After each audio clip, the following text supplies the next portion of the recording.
oh, you can't see it on the map anymore. On the way to this town here. And then shit happens in this town. Your train is no longer available. And now you're, after the events of in this town, you are re-embarking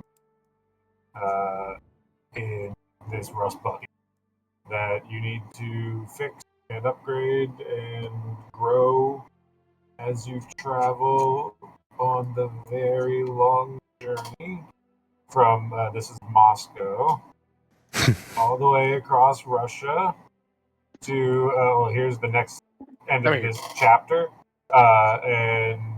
Where's the whole map? Is there a place? Yeah, here we go. So all that map that I just showed you. Oh, god damn, you're going in that direction. Okay. Yeah, all that map that I just showed you was Moscow to Penza. What's up, kind of Orient Express?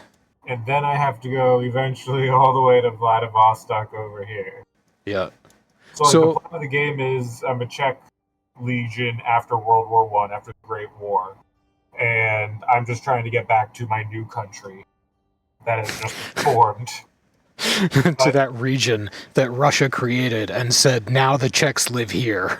Yes, but because of the burgeoning civil war in Russia, we can't go west to get there. So our option is to go east all the way to Vladivostok and catch a boat to go back home. So we're on a train, and yeah, we're on a train. That's basically it. We're on a train. So, with regard to the mechanic to the train that you got, do you need to find specialized cars, like medical cars and big storage cars, or do you convert a generic car? Okay. I don't know yet. I don't know if we just let's build one. I don't know. Right now, this is literally like the first time I've stopped leaving. I finished Moscow last night, and here I am. And what I've actually done, let's go ahead and unpause, sending out some groups here. Oh yeah, actually, what's this one? Hunter, Survivalist, Herbalist. Disc Faden. Let's see. Survivalist. Be careful, before the Germans find you. There's a Hunter. Do I not have an Herbalist? It's 1918, but in my mind, or 1990, after World War I don't know how long after, but yeah, between 1918 and 1920, but in my mind, there are Nazis hiding across Russia, waiting to ambush you. Yeah, I guess I don't have an Herbalist. So they're in their you're in pre-Juden hunting Germany. Oh no, I'm in Russia. Yeah. He's in Russia. Oh, okay. I do have Herbalist. Oh, I just sent him out to a different place. Well, I'll get less. Okay. Sulfur.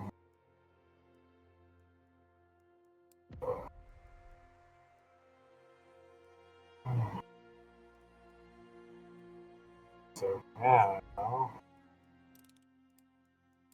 compare the old shitty things. It's about to be nighttime, so let's get some night work. I only have 3 available work. Oh.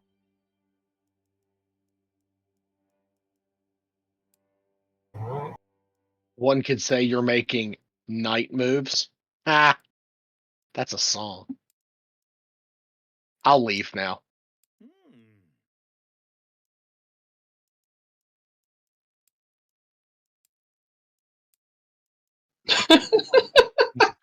Yep, nothing. Hey, I got nothing. Gonna ask how many you were up to before I jumped into chat. 1, 2, 3, 4, 5, 6, 7, 8, 9, 10, 11, 12, even dozen. The last 6 don't count because I had the window open, so they never ticked.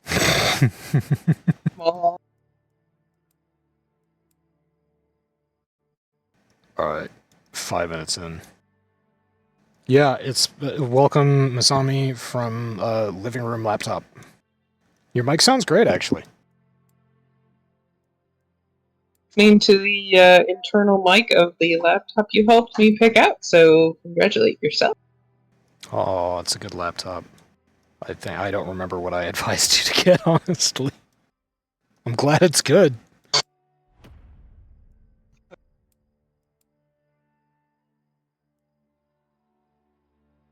Oh boy, hello everybody, welcome to Church of Chonkwij podcast. My name is DrNiggle, I'm joined tonight by OmegaConstruct, I'm Lord Misquit Me, and Zero. We need, I miss Squit. We gotta find the next thing. We gotta find the next thing. Well, you can't force it. No, it's just gotta happen. Right. The error just has to happen. Doc talking long enough because they're all based off of stuff Doc has screwed up, so we really just have to keep him going. The memes that come out of this Discord server are a testament to my failure, generally speaking. Oh. You fail so infrequently, we have to celebrate it. It's not. It's not. I was gonna say, ever since I got Unella's new home set up, it's a really nice setup, honestly. I basically just have a screen standing on my desk. Her computer is attached to the back of the screen. All the wires are tucked away, wireless keyboard and mouse. It's such a nice home for her, and it's so nice that I've started using it to communicate through Discord. So I have another keyboard that I type on, and it's not a Logitech G510, so I make a lot of typos. Still though, it's a Logitech keyboard, and I haven't changed the batteries in I think over 10 years now, so it's doing great. Yeah, I just changed the keyboard in my 510, or I just changed the keyboard in my 510. Well, I'm done. Both. I'll holler at you guys later. Both at once. Two at once. Zero. It's definitely one or the other. Changed the batteries out for the first time in I think 4 years since the pandemic. So yeah, 4 years. Yeah. So this little we say a lot of I give Logitech a lot of shit because their software is the firmware is fine. Their software, their add-ons for LEDs and shit is just a nightmare. But G-Hub? Is it? Yeah, it's G-Hub. They keep on changing the name of it. Anyway, it's awful, but I abused this keyboard. It's, it's had water, vodka, tequila spilled on it. It's covered in semen, but it works. No complaining.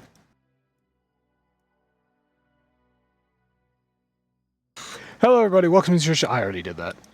You already did that. So, yeah, Omega is playing Last Train Home, which he was kind enough to give me a rundown of your Czech army unit post World War I, and you're trying to get back to. At this time, was it Czechoslovakia? I think so. That was the combination, because it's all Russia's fault anyway. But yeah, they got to go all the way around because there's an army on the Western Front. It is not all quiet. I Anyway. get that reference. Yeah, it's a pretty old movie. Mhm. Did they recently try to redo it? Do a remake of it? All Quiet on the Western Front? It wouldn't surprise me. I don't know. It wouldn't surprise me, though. They've fucked up so much shit. And by they, I mean Hollywood. Well, yeah, Hollywood's got the wrong thing going down. I'm all for making remakes of movies, but remakes of movies that did poorly the first time around. So, Well, it's like they're redoing, they're doing the second Twister movie. That's unnecessary. You don't need to you did Twister. It was was great. perfect the first time. Right. And you don't have Bill Paxton. And it's going to be sad. And I'm going to cry because there's no Bill Paxton. That should be an unspoken rule. When the actor who played the main character in your movie has passed, you're not allowed to redo or remake the movie anymore. No more sequels, no more reboots, just stop. Or if they've been to jail for tax fraud. Oh, So no. let's leave the Blade movies alone. I'm just saying. Oh, I mean, that's harsh but fair. Yeah, we really don't need another Blade. We don't need to reboot the Blade franchise. I think Marvel is Masami dead. choke. Everyone's done with Marvel. I mean, I'm a huge fan of the Marvel movies and the Marvel Cinematic Universe, and even I'm done with Marvel at this point. But just, yeah, can't you look back on what you already have and be like, wow, this is really good. I do this with Harry Potter. Like, every single year, I look back on the 8 movies that came out, and I'm like, wow, these are really great. I'm going to watch them at some point this year.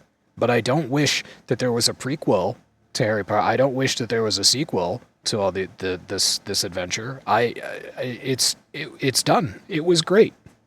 Moving on. And I'll go back and I'll enjoy them at my own pace.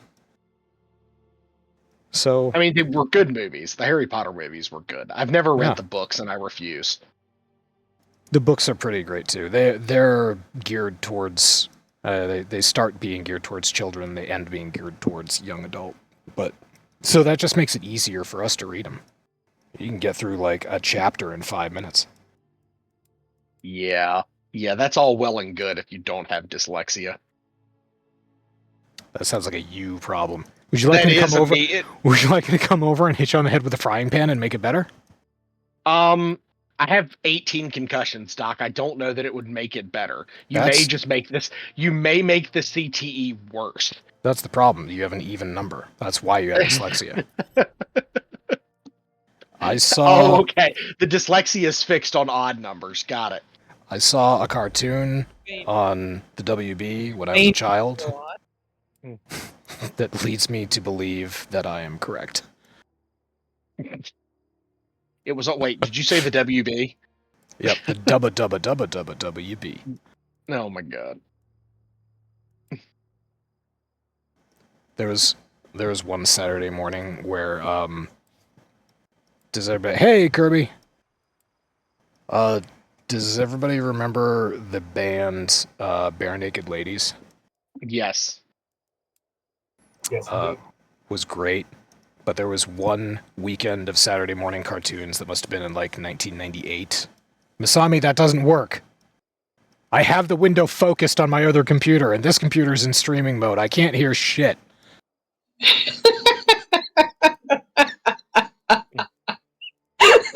Yeah, what you noticed, so it still works. Foiled again!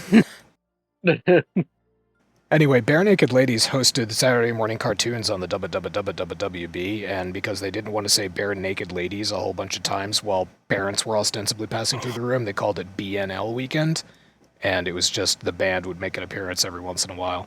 And to this day, That doesn't make it better. to this day, I think about that, and I'm just like, why didn't you choose a different band? B&L just sounds like something in the kink community. I'm just saying. Guess Zero, what do you think it would stand for if it was a kink acronym? I'm not going to go there because I don't want us to get demonetized. Are we monetized? It stands for Bare Naked Ladies. That is some people's king. Yeah, it's true. That's true. My dad used to make that joke all the time growing up. Don't kink shame. It was...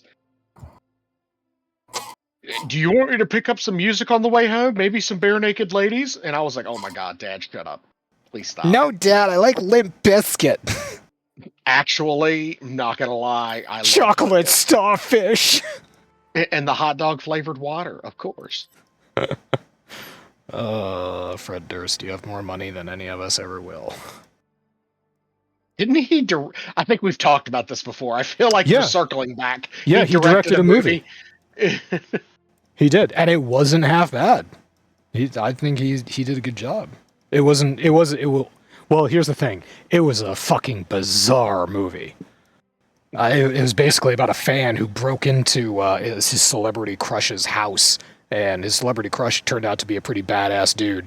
And Yeah, just hilarity ensued. It was bizarre, which is probably why I enjoyed it. So, anyway. Hi, Kirby. Oversaturation of Pokemon on kids' WB. I watched a lot of WB cartoons. I never caught Pokemon, though. It was always Superman. You know, I just want my sister to listen to this podcast one time, and I want Doc to say Pokemon repeatedly. Because Pokemon. That Pokey. because she hates it when people pronounce the E. Oh yeah. She's like, that's not how it's pronounced. And my immediate response is, well, there's a fucking E in it, so yes, it is how that's pronounced. Ask your sister how long she's been Japanese without telling anyone. Pokemon. And no, it's because my sister's a fucking weeb. Yeah, that's why I don't say Konosuba. I say Konosuba. And the cops are coming for me. The cops say it that way to run! Run! We're mispronouncing anime titles. The weeb police are on their way. Wee woo. Wee. Oh, the wee woos. The wee woos are coming. My mom and I do that. What, Masami? It took me a moment to process that you said weeb and not weed, please. Oh yeah. No, it's legal here, and I think it's legal in both where Omega and Doc are. Wii U. We're advertising Nintendo products every time the cops go by. Yeah. I've tried to make that a thing. I've been like, whenever I hear the cop sirens, it's just like, oh, here come the wee-woos. Get a little arm waving in there just for good measure. So yeah, anyway, Konosuba Season 3 is out in its entirety. It's been airing for a little while. What is this Konosuba? Konosuba is an absolutely excellent anime. It's got 3 seasons, including the one that just came out. It's also got a movie that is fantastic. And it's basically a self-aware isekai. So this guy, gets hit by the mythical van, and he wakes up and in the astral realm, and he's got this water goddess apparently in front of him, Aquina or whatever. And she's just like, we are going to reincarnate you. You're going to this specific land. There's going to be nothing that you recognize. You're not going to know anything, and you're going to remember your previous life, but it's really not going to help you at all. You get to take one thing with you, and it could be any magical item or whatever, a companion, anything of your choosing, and then we're going to set you off, and you'll be on your own. And he decides, okay, I want you to come with me. And before that even processes in her mind, she's like, okay, done, let's go, sign this contract, all the rest of that. And she's like, wait a minute. And then her boss, God, shows up and is just like, well done, she's going with you, have a great time. So the show just starts off where he's been reincarnated like in any other Japanese reincarnation cartoon, but he's got this water goddess with him who is freaking the fuck out because she doesn't want to be there. This was a horrible mistake on her part. And they're very self-aware of what's going on. It's a great comedy, it's got great characters. It's one of the better animes I've watched. So, definitely recommend it. To Kirby, basically, because none of you watch anime. I do too watch anime. I just don't watch the animes that you watch. Go ahead and try out Konosuba.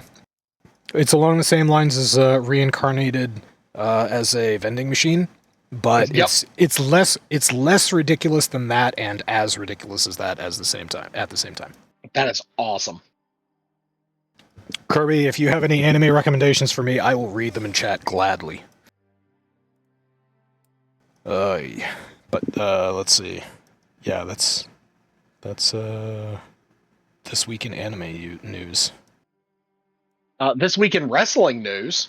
Oh yeah, what's going on in wrestling news? John Cena's retiring. Who? I mean, you're not going to know who he is. I mean, you can't no, see him. I know that name. I've just never seen the man.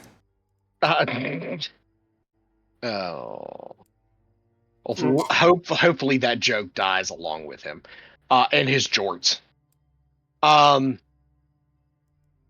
no, he announced at the pay-per-view this past week that he is no longer or that after 2025 he is retiring from in-ring action in the WWE. So there's that. Well, he's getting that's a smart business move for him because he's getting older. He can't stay in the ring forever, and he's got a lot of experience. He's staying with the company? You said. Yes, he has stated that he wants to stay with the company and he wants to do something to help the up and coming generation. Yeah, natural move. Well, and the good thing is, and a lot of people have brought this up. A lot of the wrestling bloggers in the IWC are all, you know, well, he's getting to go out on his own terms, which is what you want for every wrestler. Because 9 times out of 10, when these retirement type things happen, it's because they didn't have a choice. They were forced into it, because of an injury. So, I wonder if that policy will change at all now that Vince McMahon is not behind the helm. So, fun story about that. They've started doing these stupid press scrums after every single pay-per-view. And this particular press scrum, because John Cena and Vince McMahon were so close, one of the reporters asked him if what he had to say about the Vince McMahon allegations. And to John Cena's credit, he was very political with his answer, and was like, I'm not going to comment on that. It's none of my business. I'm not going to comment on it at all. I'm leaving it alone, and walked away from the question. Later on in the evening, the same person who asked the question earlier in the night asked essentially the same question to Triple H. Not 5 minutes after that ended, it was posted that particular person was advised that they are no longer allowed to come back to any press scrum for WWE pay-per-views ever. I guess I need to hear the question that they asked, I guess. If they were just being annoying about it and trying to get a soundbite. They were trying to get a direct answer out of Triple H or John Cena. And Triple H said, there's nothing wrong with trying to get a direct answer out of him. I'm wondering were they is like a tabloid reporter who's trying to get some scandalous shit for their front page, or did they actually just want a statement? No, they wanted him to straight comment on the legal aspect of it. And Triple H was like, I'm not a lawyer. I'm not going to answer that question. This is the problem with access journalism.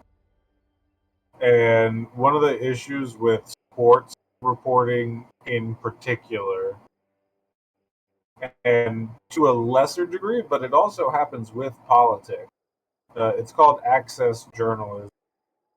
And it is an imbalance that kind of violates journalistic norms, to where a journalist has to play nice with the people, like a beat reporter in sports has to play nice at press conferences. They can't ask hard questions. They can't ask uncomfortable questions. They can't ask questions that the people don't want to answer, because they just won't be invited back to the press conference. And like I said, it happens to a degree with politics, but at least with politics, there are rules that are more likely to be followed with that. But because sports is all private institutions, a reporter has to have access to the press room. You have to get a pass. You have to be approved. And if you don't play by their rules and you don't play nice, you don't get it. So that's why all sports reporters basically are at best mouthpieces at worst they're softball journalists. At best they're softball journalists. At worst they're just basically mouthpieces. Yeah, I was gonna say they write fluff pieces. Yeah, at worst they're just softballs, but yeah. Sorry, I kind of keep getting this idiom wrong. I'm just gonna stop saying it. I gotcha. You get the idea. Yeah, I gotcha. It reminds me of Trump's White House. It's like, don't let the press in. Yeah. Unless they're gonna ask me nice questions about nice things that I like. I don't want to answer our questions. I actually just read an article. There was a radio host, a radio journalist in, I think it was Chicago, who got fired from her news radio job because she interviewed Biden after the debate, and the questions that she asked him were pre-approved and sent to her by the Biden administration. Mm-hmm. And when her company found out, they're like, "That's not journalism. You're fired." Wow.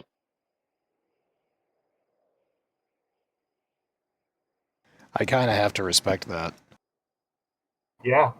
After I've seen some pretty egregious videos of one in particular sticks out in my mind of some billionaire who just bought a newspaper, or a large newspaper in California, and he's just they're at a town meeting basically, and he's telling all the reporters, I don't care what you got to do to sell papers, I don't care what you got to report on. If people want to know more about kitty cats, then you're going to write about kitty cats.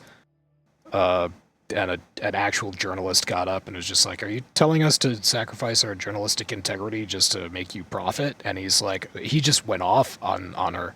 He's just like, who the fuck do you think you are talking to me, you fucking cunt? You get the fuck out. You're fired right fucking now. What the fuck do you know with your fucking journalist degree? And that just sticks with me. There you go. Shit. Yeah, that's the reason why I don't really read the news anymore. I get most of my daily news direct from the Associated Press before it gets filtered through whatever. Yeah, most of my news is I have a Google News feed that I've tailored an algorithm, and it's filled with AP and Reuters links basically, along with video gaming news. Most of the stuff that I post in the podcast channel for all of our links is stuff that just comes into my news feed because I've cultivated a pretty good algorithm for myself. So I just share it right from there to Discord. It's great. If you don't watch it already, what you might enjoy for science and technology news, Scientific American has a news feed and an RSS feed. And they put out a lot of interesting articles about stuff happening all around the world that is not biased because it's science. I always enjoyed getting that as a publication when I felt the need for printed media. That was always a solid one. It is, yeah, that's a good one. There's another magazine. I haven't looked for an online feed for it, but I also get a magazine occasionally called Architecture. It comes in my mail and they try to get me to buy a subscription, and I don't. But I really do enjoy Bet you that's the magazine. sticky. What, Architecture? It comes in your mail. Oh, that's gotta be sticky. Oh, acceptable. Okay. I got one. Good job.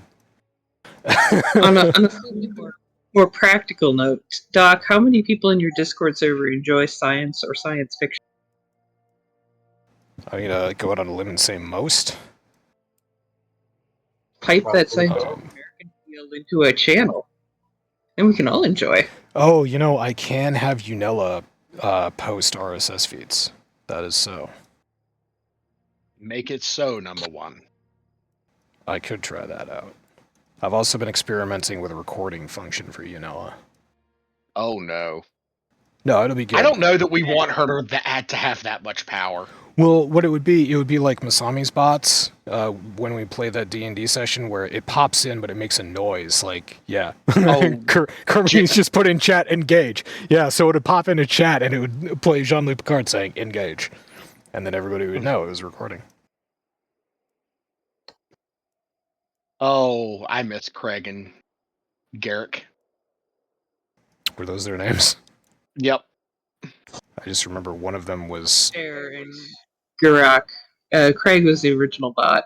Alistair is the fancy. Is he the one that's aggressively English?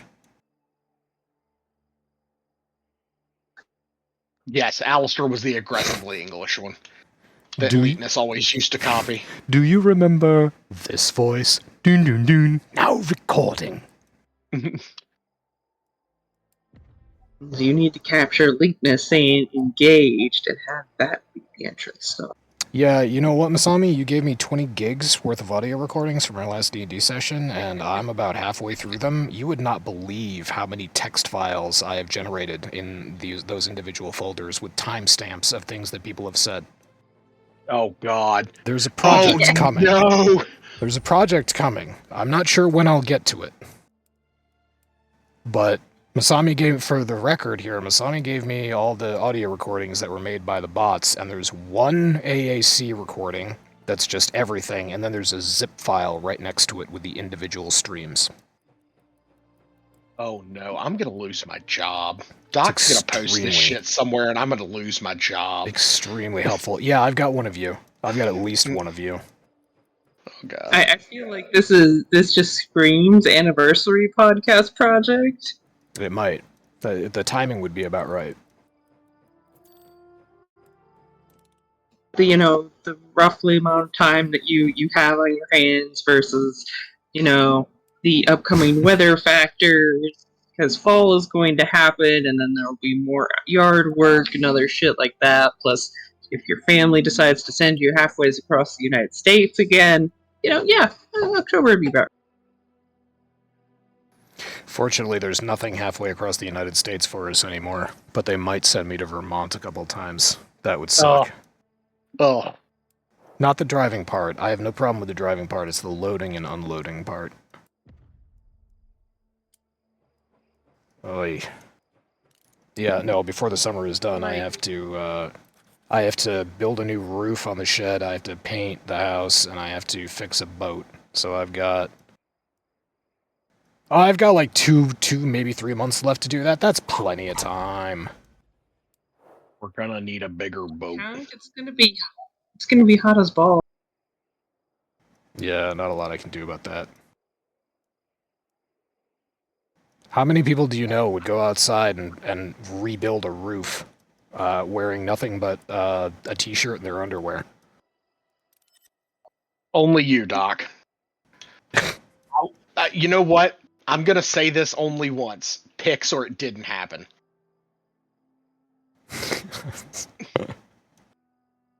Oh my goodness. And future Leetness, you're welcome.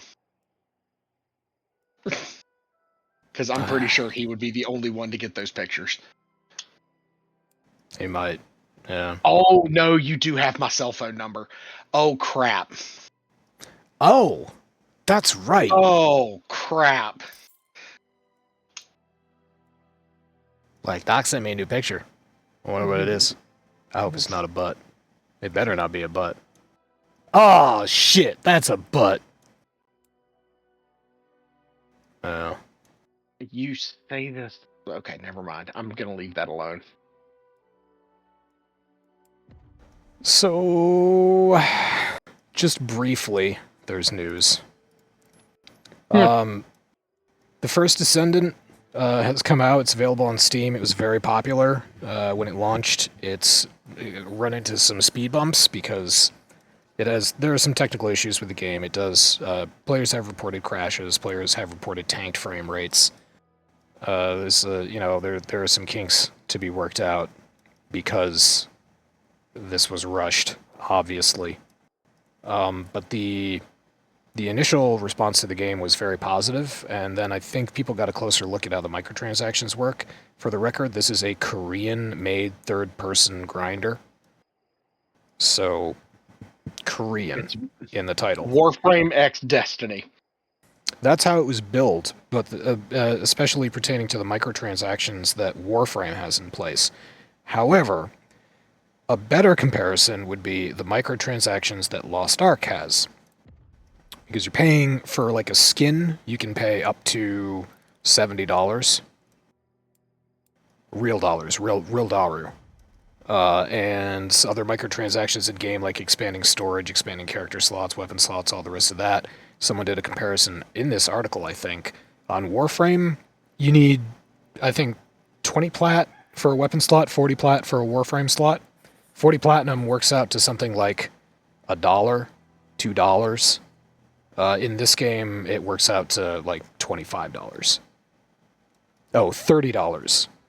So, for example, from this article, quote, for example, it will take around $30 to expend their mod capacity in the game, whereas in Warframe, you'll need just $1.50.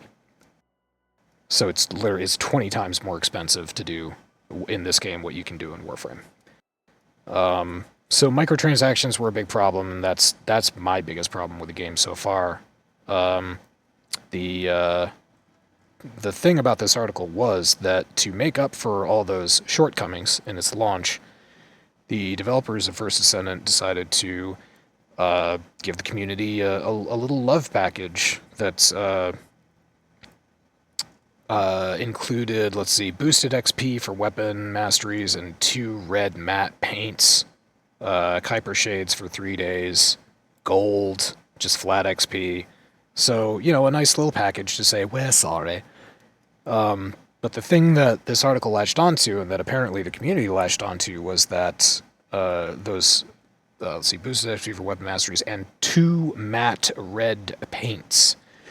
So, through this article and through this fuck-up on behalf of this company, I learned that in this game, you cannot change the colors of your characters, or any part of them, unless you buy a skin. And you're gonna buy a skin with real weapon, or with real money. Yep. So, character skins, weapon skins, all the rest of that, you need to buy them with real money, and then you can color them. So... Sorry. I mean, from a Korean game, this is not really surprising to me. I expect this. It's not surprising at all. It's shitty. But to a Western very market, shitty. Yes, it is absolutely shitty, and I think it's complete bullshit that you do shit like this. Black Desert Online had its moment, I feel like, on the Western market. Yes. Was it that bad too? BDO, yes. Oh my god, there is a hard paywall in BDO. If Spirit was still around, he could tell you all about it, because he hit it, and then he passed it, and then he stopped playing out of regret and personal hatred, which we can all relate to. Yeah, BDO was another example, another Korean third person. That one was more open world. I'm not exactly sure how First Ascendant works in that aspect. But same idea. To a Korean audience, this is the norm. To a Western audience, paying $70 to unlock the titular skin of the featured character in this game is just fucking outrageous. Even it's for $100. Even for a free-to-play game. It's $100 compared to like $70 in Warframe. It's $100. For what? The in-game currency? For the ultimate bunny skin, it is like $100. Oh, no. The ultimate bunny skin is what I'm talking about. You need to buy, if you go onto the Steam page, I actually have it, I can pull it up here. If you go onto the Steam page, they have items available for this game, and there's one that's 3,920. The bunny skin costs about 3,000. So you need to buy, and this is another mechanic that's straight out of Lost Ark.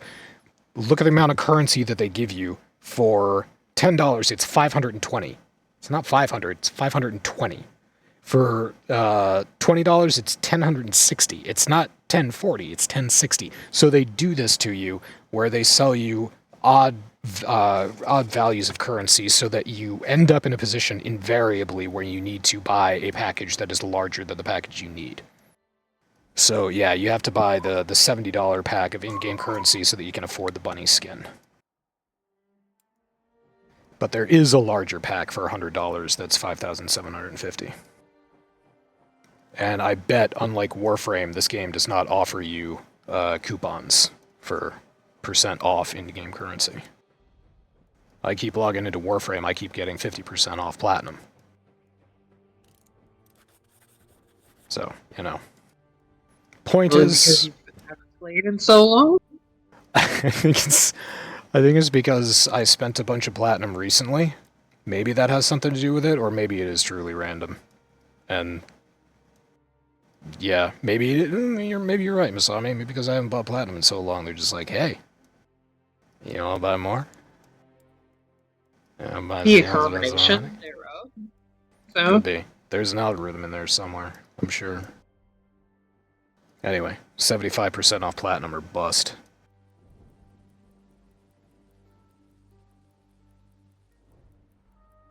So anyway, that's the unfortunate news with First Descendant. They got a lot of hype.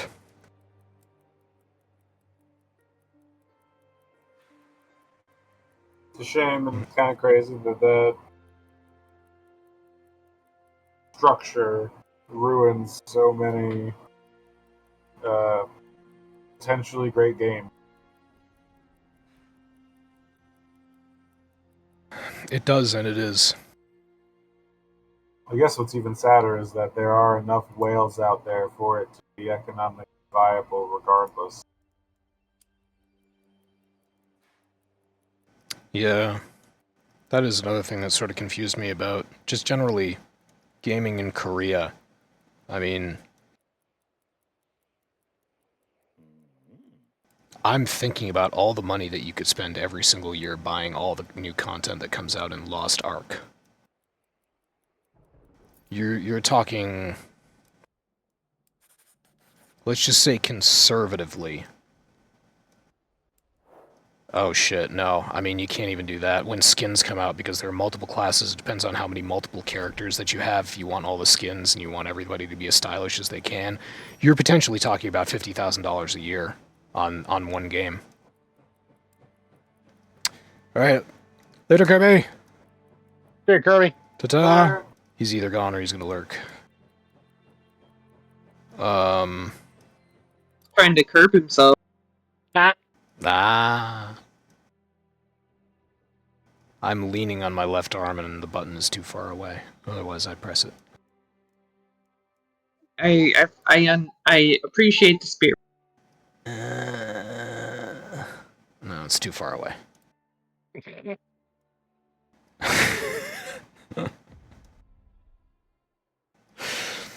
But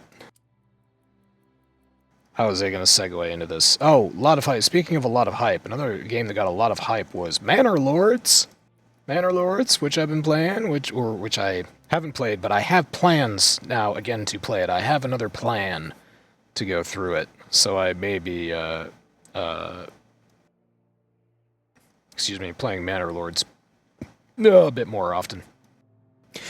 But this past week, a CEO of a rival, I'm not going to say a rival, more a competitive company, came out and made some statements about Manor Lord that Hooded Horse CEO responded to this week. So the initial statement that came out was made by Hinterland's CEO Raphael van Leerop. Raphael van Leerop. He posted a lengthy take that's available on LinkedIn about this city builder and how it's failed to make the most of early access. Manor Lords, quote, is a pretty interesting case study in the pitfalls of early access development when a game with a small team and a heavily marketed, and is heavily marketed as such, hits the reality of a hungry audience. And he goes through... I read the post, and anybody can read the post if they want to. But he argues against himself a lot when he's writing this. So, for example, he will say that As a result of a lack of updates, the concurrent users have plummeted since launch, which isn't that unusual. It's the current trend for a lot of early access titles that blow up these days. But given the number of wish lists and hype around leading up to launch, it is something the developer and publisher should have been better prepared for, in my opinion.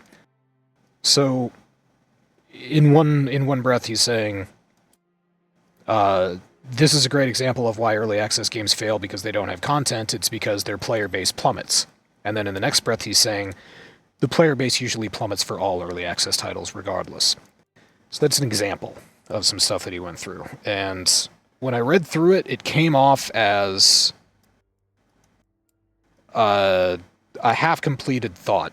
It's like somebody asked for his opinion on this, and he gave it haphazardly, and then he went home, and when he was in the shower, he started thinking about it, and he just booted up the old hypothetical argument simulator, and went through it, and he was just like, you know what, I've got a really great point, and he went and he wrote it out, and in the middle of writing it out, he was just like, wait a minute, I don't have such a great point, but he kept on writing anyway, and then he posted it to LinkedIn. So that's what it reads like to me. Okay, so first of all, let me just say this, and I mean this, and I love LinkedIn. It's a good platform. Is it? But why LinkedIn? That's where why that's, not? It's Why where he not wanted to Twitter? share. No, it's where he wanted to share is, well, it's pretty lengthy. I know Twitter doesn't have the limit that it used to. But yeah, it's a, you know, it's a statement. I don't know. He just wanted to post it there. It's, Seems professional. A professional networking. It's for. Okay. Yeah, I'm just as confused as you. Yep. Thank you.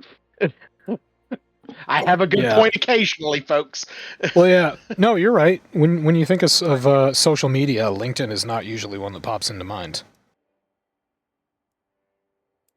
Anyway, the developer of Hooded Horse, Greg, Oh, of course his name is Greg. Greg Slavic Magic Styson. Is this the guy? Is this the guy from the game you like, Manor Lords? Yes, he is the solo Okay. developer of Manor Lords.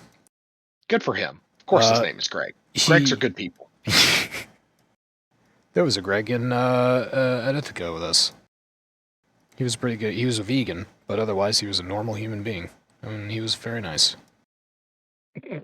That's Love how vegan is a qualifier. that's a whoosh joke for us.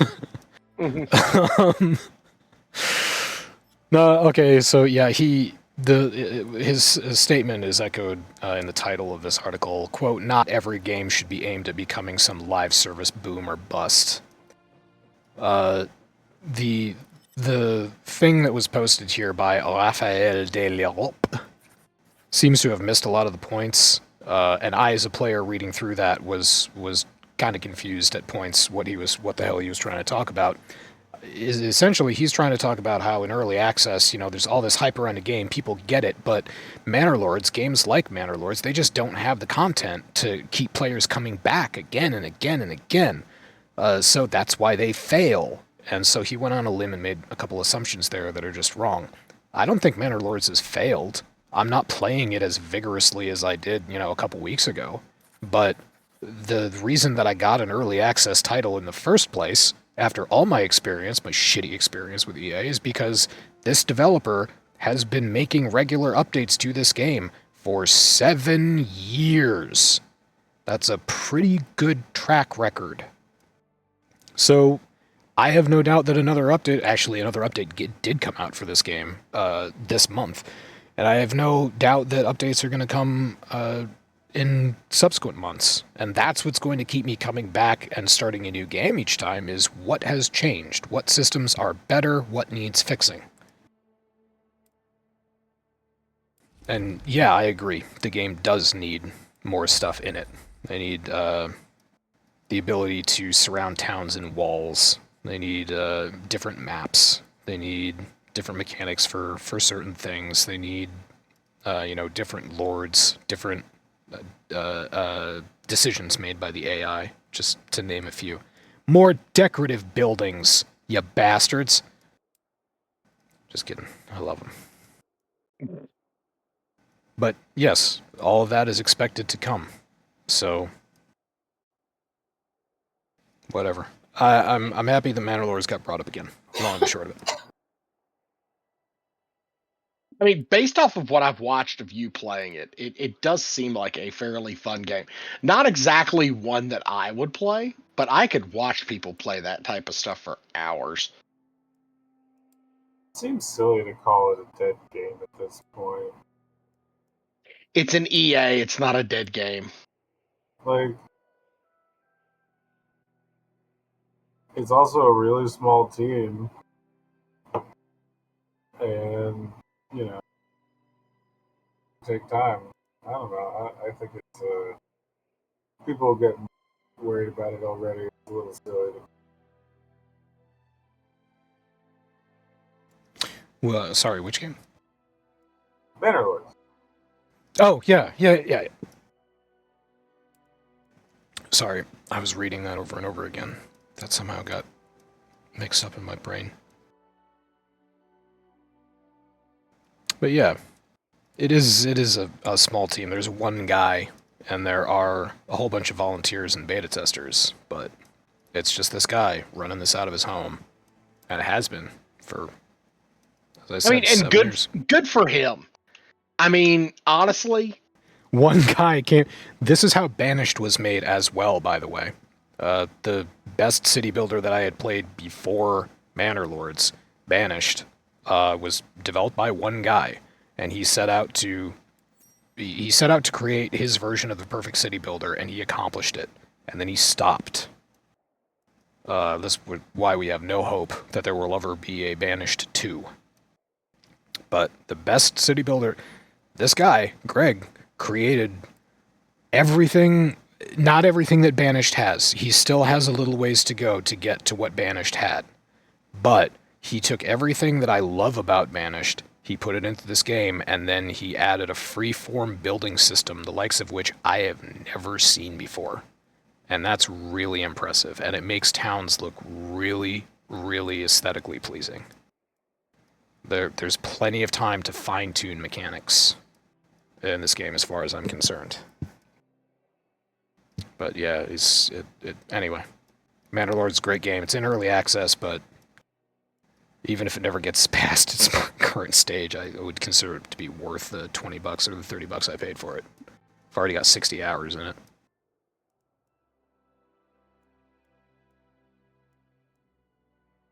Oh, yeah. All right.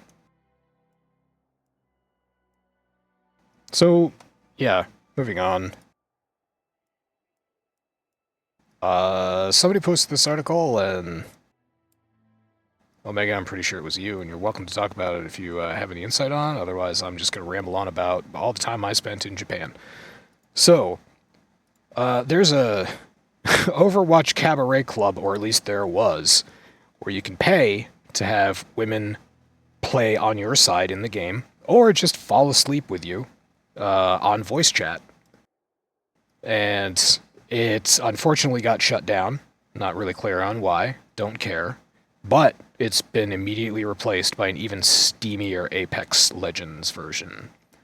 So now... I just found this fascinating. I find it delightfully fascinating. I mean, yeah, you mentioned Japan, and there's a tradition of companion bars where they're places that a person can go and sit down at the bar, and there's some beautiful women there who are just super interested in whatever you want to talk about. And, you drink and run your mouth, and you feel like you have a friend, a companion, someone to talk to. Builds your confidence. There's a woman. She's cute. She's listening to me. I mean, it's not even about building confidence. This is also, you gotta keep in mind, culture where there's a significant imbalance between men and women, just numerically. So a lot of men don't have the option to have a girlfriend. What's actually interesting is that there's a male version over in Japan known as host clubs. They do the same thing for the now women, a female population that can be very, very picky. Oh, yeah. All the 5s shooting for 9s. Damn. Doc? No, Fuck. so there's a lot. That was a bit harsh. There's a lot of videos being passed around on social media, and I know it's not the norm. It's just the funniest, where you have a woman. There was one of I think it was a Chinese woman last week who was going to. She was featured in a documentary, and she was like going to a dating event, and like she very clearly spelled out exactly what she was looking for. Basically, the perfect man. Her idealization of the perfect man, and she went there, and there was like no one even close to that, and none of the even close to that's wanted to speak with her, and it was a rude awakening. So stuff like that finds its way onto social media, and it taints reality, but it does exist. My wife went out with her best friend over the weekend, and they were talking, and they both were like, marriage is definitely not like the Hallmark movies, and Hallmark movies ruins it for, like, if somebody loves Hallmark movies and that's what they watch all the time, they get this unrealistic expectation of how things are, and I'm like, yeah. Are they self-aware? Like, I'm just saying, because your wife famously watches Hallmark movies. It comes up every holiday season. Yeah. In fact, right now is Christmas in July. Yes. She is amazingly self-aware.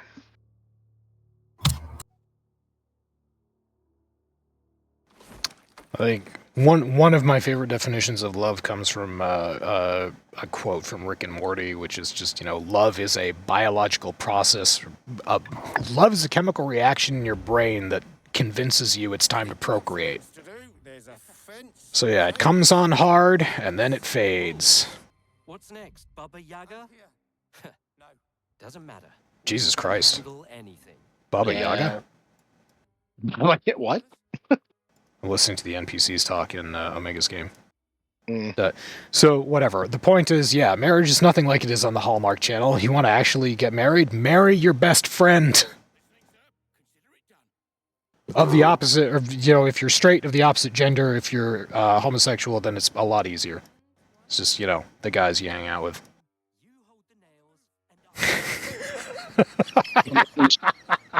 Damn. No, I was hearing all my gay friends in college being like, "Oh, you think it's easy?" Yes, I like to poke at him. Who was it? Bill Engvall that said in one of his comedy sketches, "Hell, I could be gay. If it wasn't for the sex, I could definitely be gay because it's just me hanging out with my buddies." Oh, fuck yeah. Absolutely. But that sex part, no, that's a deal breaker. Except with Tilda Swinton. I think I could bang that dude. A very handsome woman.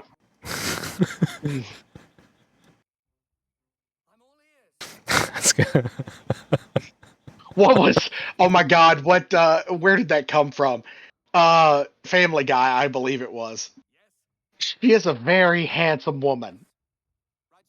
Oh God, I forget the bit now, but I think it was Family Guy.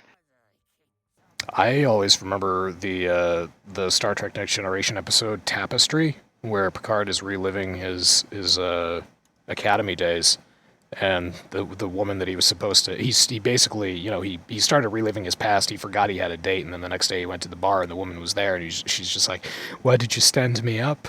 Am I not as enticing as I was to you that night?" And he's like, "No, you're a very handsome woman." And it just all went downhill. It's a great quote. Okay, what were we talking about? Foosball? Foosball. Oh, yeah. Anyway, so there's this service for Apex Legends now. It's a Apex Legend themed hostess club where you basically do the same thing. You can pay a woman to come in and play the game with you, and you can enjoy sort of a flirty session back and forth. And then when you're done, you can, I assume they're hourly, you can just pay to keep her on voice chat as you fall asleep. And as Masami brought up, this is a real thing that is a real physical thing in Japan, where you can go to, if you're a guy, you can go to well, it doesn't matter, whatever you're into. You can go to a male or a female hostess club, and it's exactly what Masami and Omega said. It's just someone there who wants to sit with you and wants to listen to you and wants to talk to you, and there are usually hotel-esque rooms above where I don't believe prostitution is legal.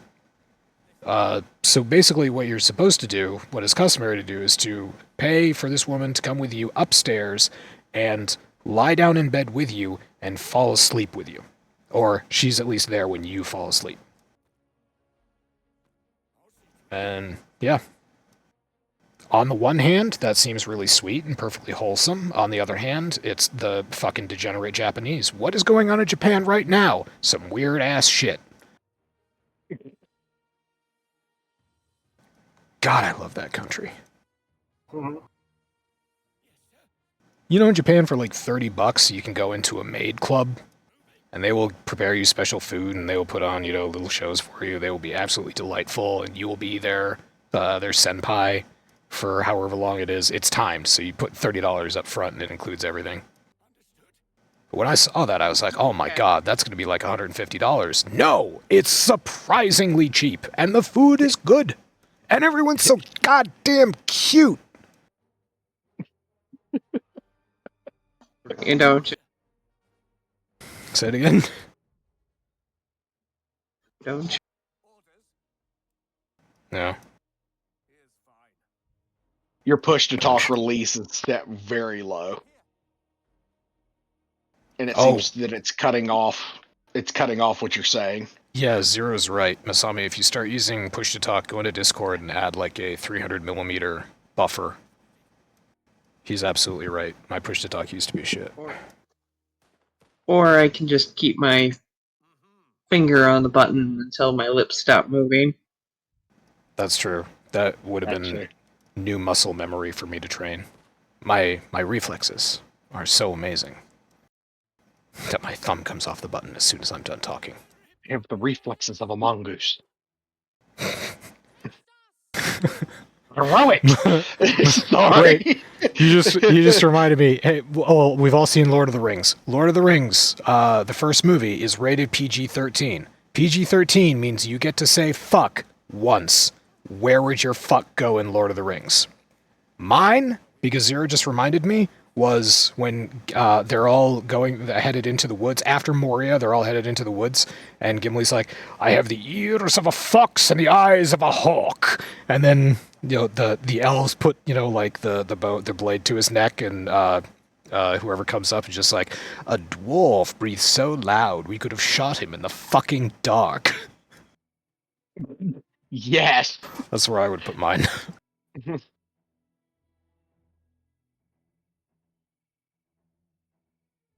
Anybody else? Say it at one of the times where he couldn't find the ring. The right what? Smeagol say it when he couldn't find the ring. Oh. Where is it? Where is it? Where the fuck is it? Or, and in Return of the King, when he's falling off of the, you know, into the molten lava, you know, and just, or somewhere in that exchange with Frodo. He slips and he's like, fuck! You shall not fucking pass! Masami, what's the name of the dude who runs off the tower on fire? Yes! I was about to say, that's Lord Denethor. Yeah, Just have him screaming. just screaming. While he's on fire, falling down into Minas Tirith. Yes, that would be great. That's my vote. Or on the Battle of Pelennor Fields when Legolas takes down the Mumakil and he slides down the thing and Gimli sees him. Instead of saying, that still only counts as one, Gimli just says, fuck! Yeah. Or, it doesn't necessarily have to be like a bad fuck. It could be like when Legolas fucking shield Saracen down those guys. They're just like, fuck. Fuck! Like an impressed fuck. Or when Arwen and Aragorn meet for the first time in who knows how long at Fuck. in Lothlorien. No, not Lothlorien. Where is that? The elven city of Masami, where Elrond lives. Rivendell? Yes, thank you, Rivendell. Correct. When Aragorn and Erawan finally get back together at Rivendell. And she says whatever to him, and he's just like, "Oh fuck yeah!" Wait, what was the part where they I forget who it was, but the conversation was something along the lines of like, it's the one where they say like it's Merry and Pippin like who are on there where like they're like, oh, it's the hobbits who are doing this important thing. I forget the specific characters of the actual context, but just have somebody just be like, oh fuck. It'll be Elrond. Yeah. Oh fuck. You have my bow, and you have my fucking axe. And my fucking axe. Yeah, that'd be a good one too. Yeah. Oh. There's a worthy hypothetical here for when Elrond sees Aragorn come in. He's like, "Oh God, not that fucking human who's trying to take away my daughter again." Frodo when he looks at Gandalf. Okay, then keep your fucking secrets.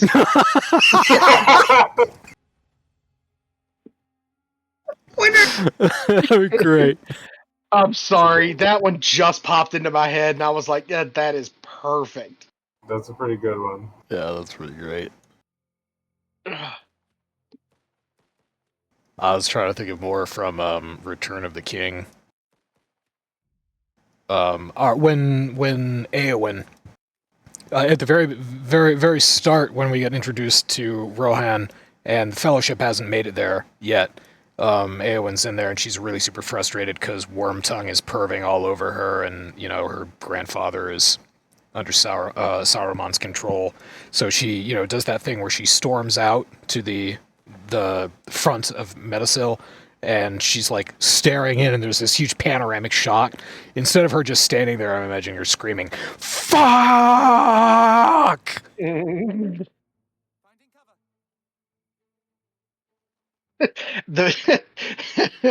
Gandalf whacks that dude in the head with his cane, I just want to hear the word after he gets hit right in the dome. Thwack! Fuck! He falls over. Or the guards going, "Oh fuck!" Did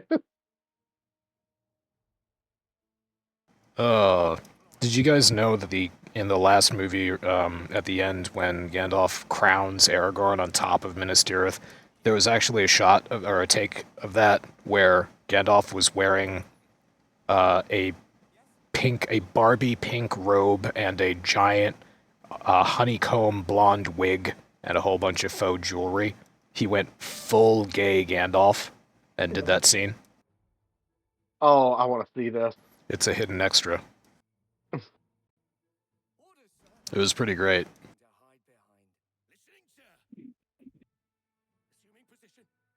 Okay, this game has got a lot more fun.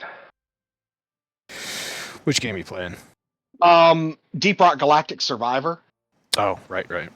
They added mastery. You can do mastery ranks now.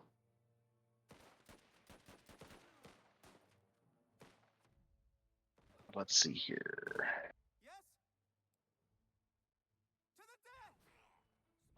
I'll be forthright with you. I'm fascinated with Omega's play.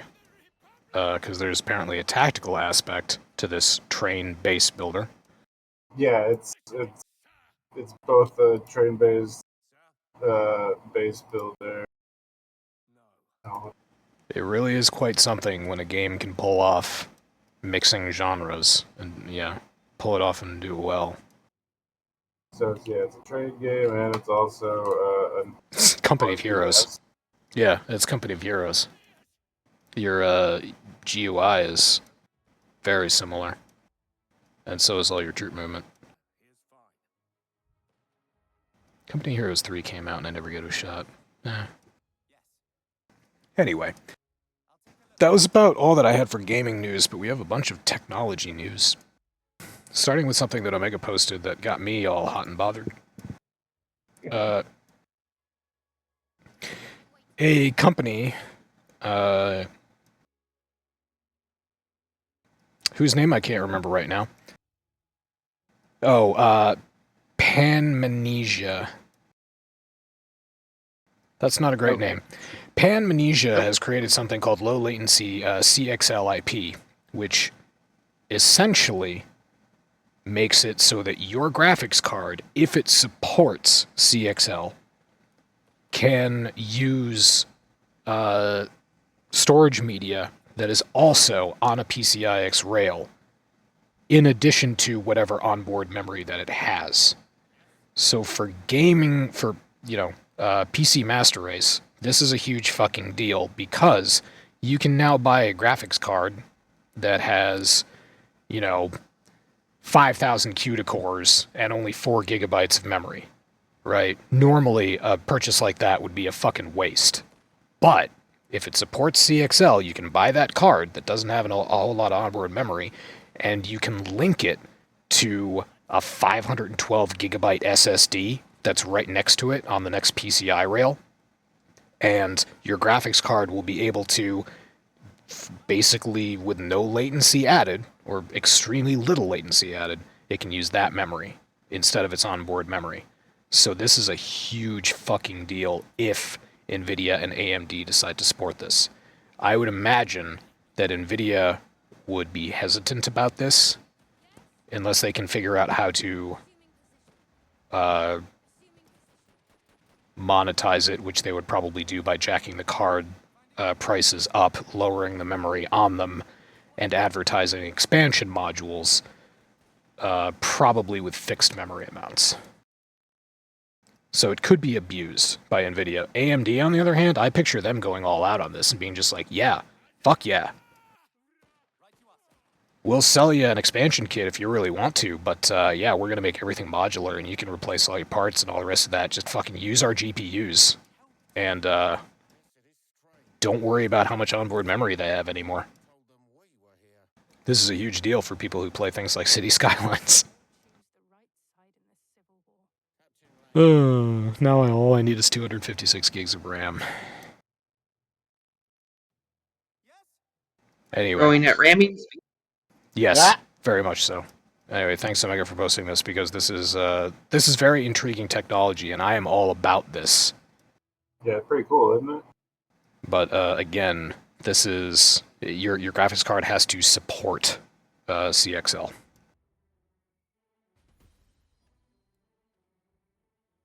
Man, the diagrams on here, or the figures on here, just make me moist.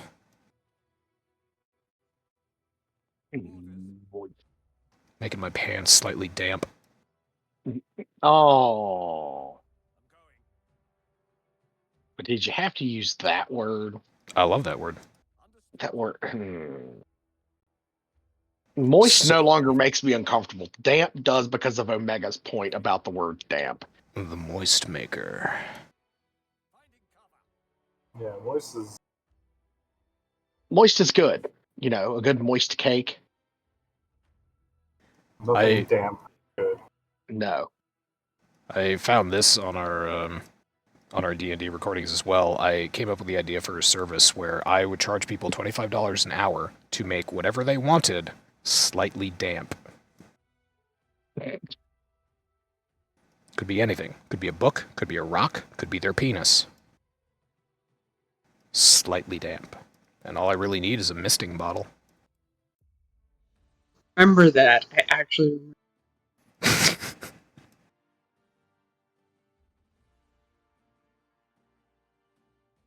Oh, boy.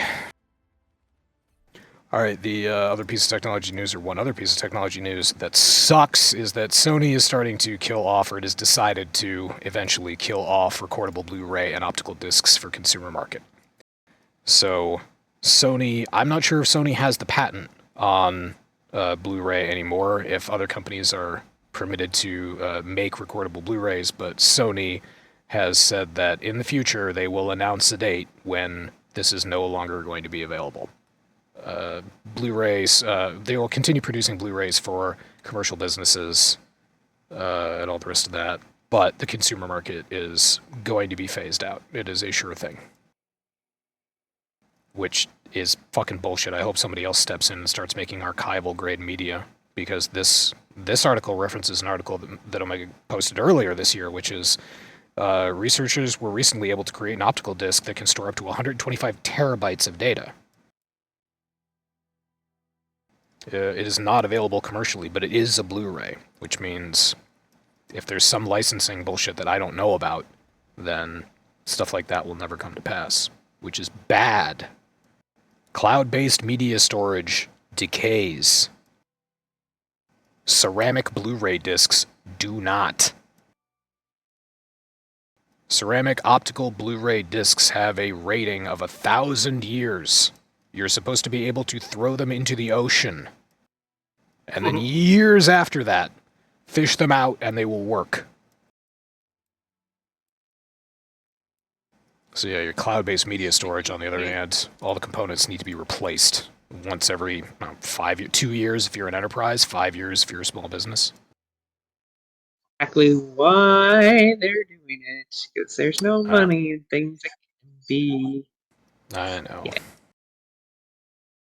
That's why I'm creating my own cloud-based storage at home with blackjack and hookers. And she's called you Nella. And she let me see her boobies. And I like them too. Sorry. It's okay. Unella doesn't have boobies. She doesn't have a body. She has a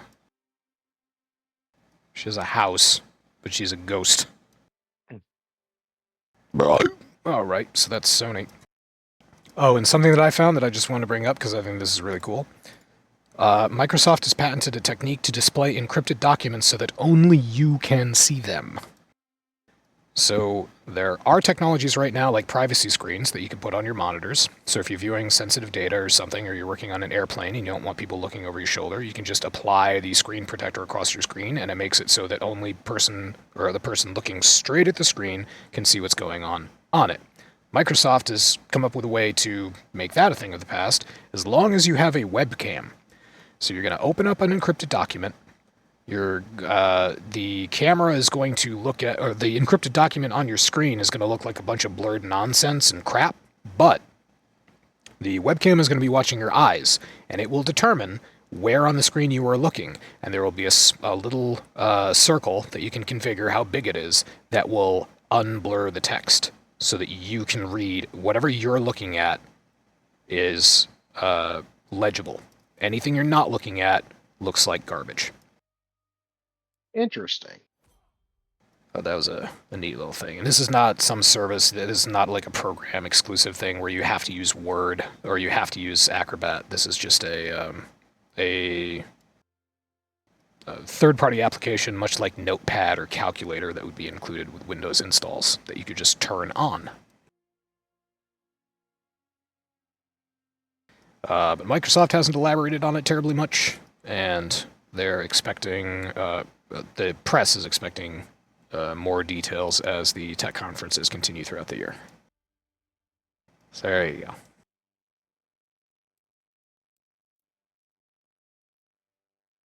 And then the last thing that we have to talk about is who here is going to go get a McDonald's McFlurry Kit Kat Banana Split. Oh god, I'm so excited.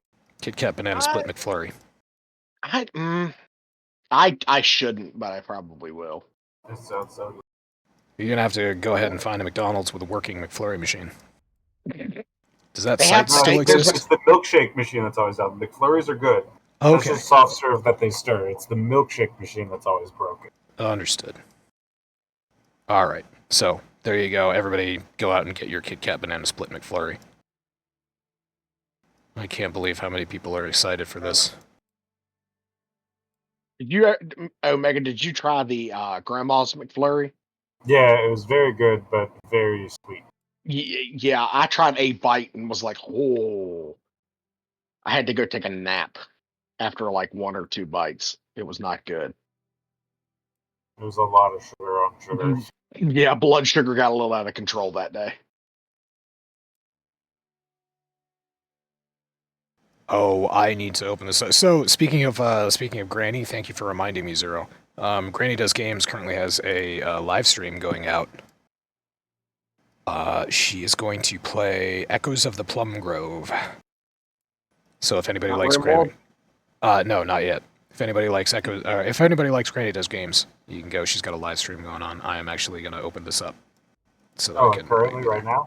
Yes, actually, she sent out the notification half hour ago and said streaming in 30 minutes. So yeah, she's been going for 20 minutes. I feel badly that I wasn't there from the start. I've been trying to catch all her streams. Very good. Do a raid with all of our viewers. I would say, what, Masami? Do a raid with all of our viewers. I wish that I wish we could. We don't stream on YouTube though. There's no cross rating between Twitch and YouTube. Okay, I thought you. Yeah, which is dumb. I don't think she's on Twitch.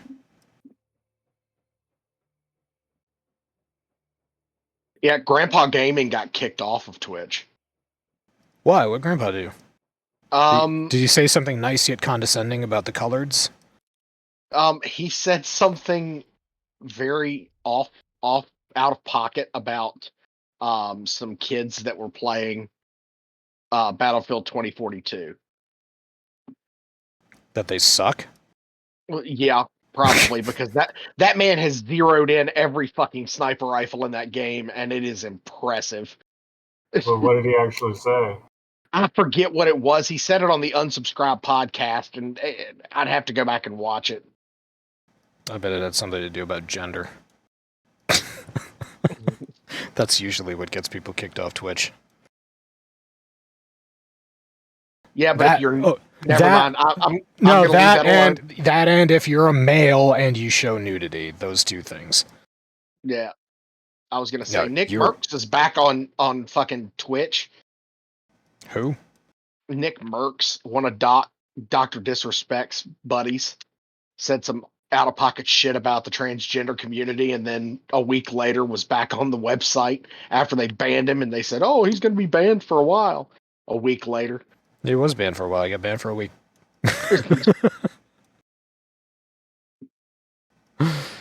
Oh, man.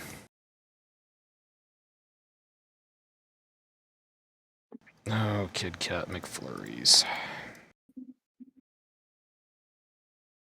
So, anyway, Granny Does Games is playing this game called Echoes of the Plum Grove, and it's kind of surreal because the character, like, all the sprites are 2D, but it's sort of a third-person type game, scene. So you walk around and perspectives change and everything. It's like you're walking through a book. And the music in it is phenomenal. I've been thinking about stealing the music for just ambience.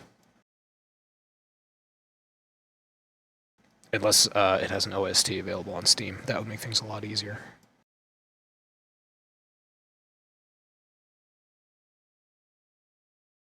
So anyway, it's a great game, and she's going through and she's plowing and harvesting crops. Very dark. And fertilizing dirt, and she's doing everything that I did today in my garden. But she's doing it on a computer, so she's not sweating her balls off.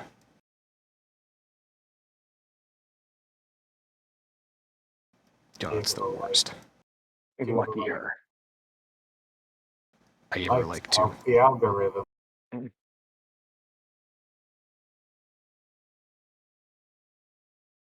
All right. So, thank you, Omega, for letting us watch the game. I like it. And, yeah, I guess that's about it. It's not this podcast, but it's another podcast. It's going to be D&D talk. Oh, remember when I told you about the RPG by NCDM that I backed on Kickstarter a while back? Yeah, vaguely. I remember going through the Kickstarter page and looking at all the features, proposed features. Yeah, well, I just got an update today, and if all continues to go according to plan, I will be getting a playtest packet in August. So we could make some characters and play some not D&D. Sounds fun. Yeah, I've been curious about branching out into other game systems. So you're going to get it in August? Yeah, I got the update today. The way they're doing it is they have their Patreon is they get like the Patreon is for people who are want to be viewing the nitty gritty day to day of the development, and they get a lot more play tests along the way. But the people who back the Kickstarter, his view is that he wants to give the backers more polished products than what he gives his patrons. So this is like the first nearly approaching final version of what the game is going to look like that's being sent out as a play test, and it's going out to the Patreons soon, like in the next couple of weeks. And then if it is, all according to plan and nothing in it is broken, then the plan is to release it to the backers in August. So like it'll have some character creation, some early gameplay, and we'll be able to make some characters and fuck around with the new system, see how it feels. Hell yeah. Nice. Is it still D20 based or? No, they use a different dice system. Nice. Yeah, I'm not. I've watched them talk about it on a number of occasions, and basically like this is we are creating a cinematic heroic fantasy game. That is their tag, like cinematic heroic fantasy. You know, it's not cinematic. Missing your attacks. So like your attacks hit.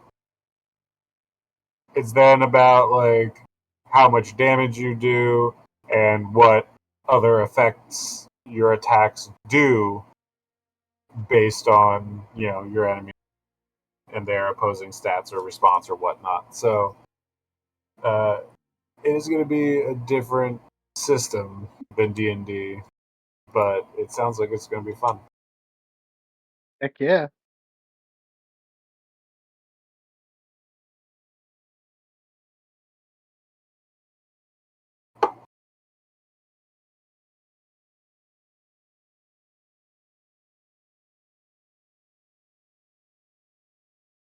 All right.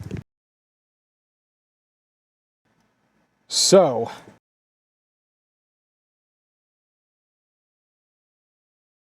yeah, that's about it, I guess. Yeah. That's about all we go. I gotta go walk my dogs.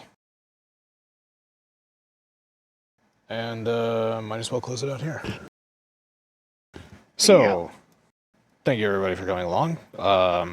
We'll be back same time, same place next week. Fuck penis, fuck penis, yeah, fuck Putin, fuck Winnie the Pooh, fuck Linus, fuck Elon, fuck Nestle, fuck Vince. And yeah, I always feel like I'm forgetting one. We'll figure it out. Yeah, I'm it's sure. not coming to mind. There's something in there. But anyway, penis, good night.